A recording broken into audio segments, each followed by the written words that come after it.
नमस्कार बंधुरा आपनारा देखছেন केडिस गार्डन। केडिस गार्डने आपनादेर सकलके स्वागत। आज के आपनारा थाम्बनेल देखेई बुझते पेरेछेन जे आमरा कि विषय आलोचना करब। आमरा आज के आलोचना करब 2024-25 सीजनेर चंद्रमल्लिका मिशन। अनेकेर प्रश्न थाके जे आमरा चंद्रमल्लिका गाछके किभाबे एकटा गोल छातार मतो करब, राउंड शेप एवं समस्त गाछ जुड़े फुल हबे, एटाई अनेकेर प्रश्न। तो এই প্রশ্নের উত্তর দেওয়ার জন্যই আজকের এই ভিডিওটি। আমি দুটো কি তিনটে জিনিস আমি বলবো, যার ফলে আপনারাও নতুনরাও এই গাছ ছাতার মতো করে নিতে পারবেন এবং সমস্ত গাছ জুড়ে ফুল হবে। যারা এই ভিডিওটি নতুন দেখছেন তারা অবশ্যই চ্যানেলটিকে সাবস্ক্রাইব করে রাখুন। ভালো ভালো তথ্য পাওয়ার জন্য অবশ্যই চ্যানেলটি সাবস্ক্রাইব করে পাশে থাকা বেল আইকনটি প্রেস করে অলে ক্লিক করে রাখুন, তাহলেই समस्त আপডেট আপনারা একটার পর একটা পেতে থাকবেন। আর আমি এই চন্দ্রমল্লিকাগুলো বসিয়েছি সিন্ডার মিডিয়াতে, আর গাছগুলো ভালো গ্রোথ। শুধু দুটো তিনটে জিনিস আপনারা ফলো করুন। তো প্রথম জিনিস আমি যেটা বলবো সেটা হচ্ছে, ভালো করে লক্ষ্য করলে আপনারা বুঝতে পারবেন যে এই গাছটা থেকে যে তিনটে ব্রাঞ্চ এসছে, তিনটে ব্রাঞ্চের হাইট কিন্তু সমান নয়। এইটার হাইট দেখুন, এইটার হাইট দেখুন, এইটার হাইট দেখুন, তিনটে হাইট কিন্তু সমান নয়। আর একটা গাছ আমি আপনাদের দেখাই, এই একটা ব্রাঞ্চ, এই একটা ব্রাঞ্চ, এই একটা ব্রাঞ্চ, তিনটে ব্রাঞ্চের হাইট কিন্তু সমান নয়। তো প্রথম কাজ আমাদের করতে হবে, এই তিনটে হাইটকে আমাকে সমান করতে হবে। এর জন্য আমাদের কাট করতে হবে এইখান থেকে, আর কাট করতে হবে এইখান থেকে। আমরা যদি করি তাহলে তিনটে ব্রাঞ্চের লেভেল কিন্তু সমানভাবে চলে আসবে। আর এই প্রসেসটাই আপনাকে ফলো করতে হবে একটা নির্দিষ্ট সময় পর্যন্ত।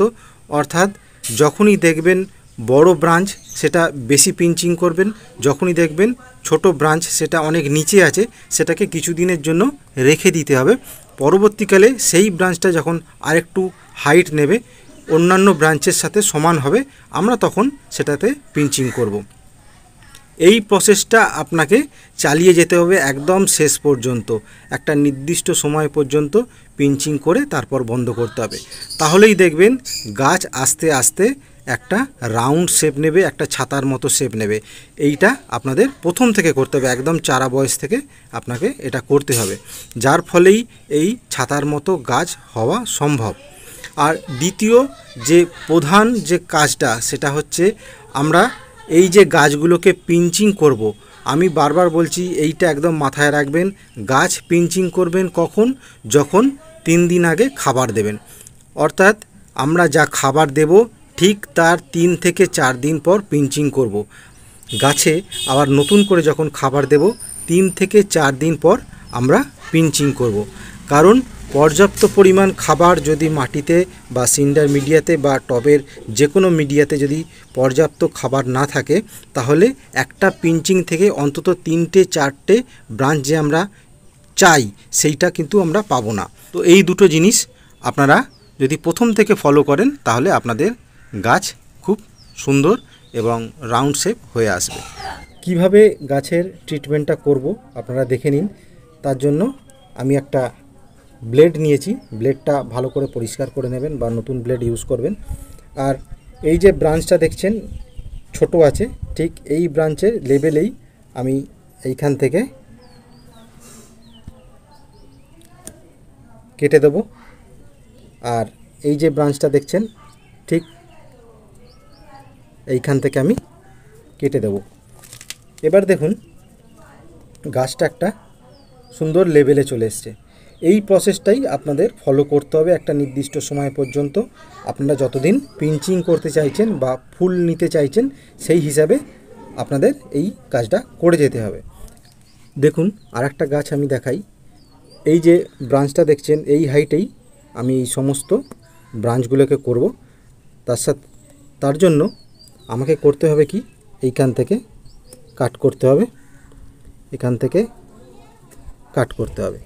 এবার দেখুন গাছটা সমান হয়ে গেল।